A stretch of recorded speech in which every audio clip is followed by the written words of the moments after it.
हमारे पास नहीं है। ऐसे दौर में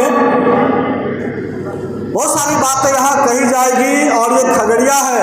खगड़िया में पहली बार लक्ष्मण भाई यहाँ आए हैं।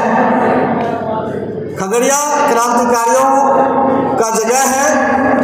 नहीं करेंगे अगर वो A to Z से ऊपर उठ करके PDA की बात नहीं करेंगे तो जो करंट चाहिए बिहार को, जो चुनाव से पहले हमारे लोगों के बीच करंट आना चाहिए, जो एक वेव आना चाहिए, वो नहीं आ रहा है तो नहीं आएगा।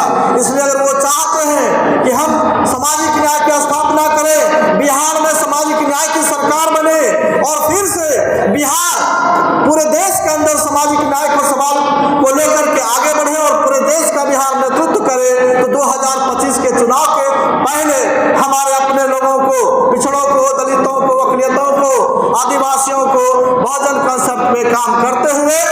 शुक्रिया नवीन भाई। सम्मानित मंच और प्रसाद में उपस्थित सामाजिक न्याय के समर्थक, मार्गदर्शक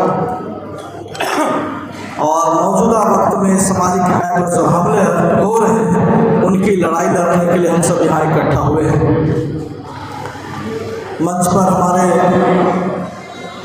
सामाजिक न्याय आंदोलन के साथी भाई लक्ष्मण यादव, कांग्रेस के वरिष्ठ नेता भाई चंदन जी, JNU के साथी जिज्ञासु जी और तमाम साथी।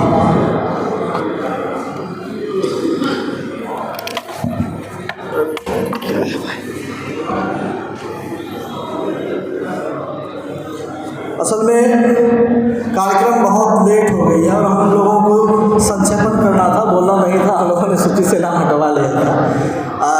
खैर, केवल ये है कि सामाजिक न्याय की जो लड़ाई थी पिछले कई वर्षों से, जो राजनीति का केंद्रीय एजेंडा है उसमें से उसे बाहर कर दिया गया और भाजपा ने बहुत प्रचारित किया और उसमें हमारे दलित, पिछड़े, अति पिछड़े समाज के लोग भी ये मानने लगे कि अब जातिवाद खत्म हो गया है। लेकिन भाजपा ने उसे बहुत षड्यंत्र के तहत और सचेतन होकर हमारे दिमाग से, अपने मीडिया तंत्र के माध्यम से लोगों को कहा कि अब जात पात खत्म हो गया और जाति से उठकर लोग वोट कर रहे हैं। तो जाति से अगर ऊपर वोट कर रहे हैं तो जो भारत के यशस्वी प्रधानमंत्री, चौकीदार प्रधानमंत्री को कहना पड़ता है पहले चुनाव में चाय बेचते हुए कि मैं पिछड़े का बेटा हूं, और इस बार कहना पड़ा अति पिछड़े का बेटा हूं। पता नहीं झारखंड में जाके क्या बोले हैं, उनका क्लिप हमारे पास नहीं है। ऐसे दौर में बहुत सारी बातें यहाँ कही जाएगी और ये खगड़िया है। खगड़िया में पहली बार लक्ष्मण भाई यहाँ आए हैं। खगड़िया क्रांतिकारियों का जगह है और क्रांतिकारी आज हॉल में उपस्थित हैं। जो क्रांतिकारी नहीं है वो बाहर है। इसलिए हम आप सबका स्वागत करते हैं सामाजिक न्याय आंदोलन बिहार की ओर से।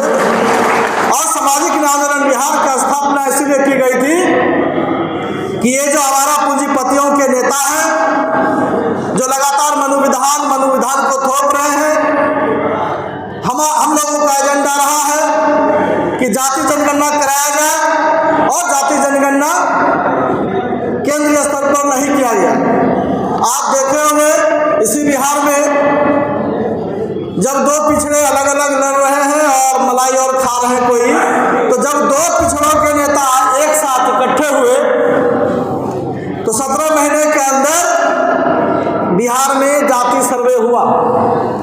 उस जाति सर्वे को भी कई बार रोकने का काम किया गया, लेकिन अंततः जाति सर्वे हुआ, रिपोर्ट आई और उस रिपोर्ट के बाद बिहार में 65% आरक्षण किया गया।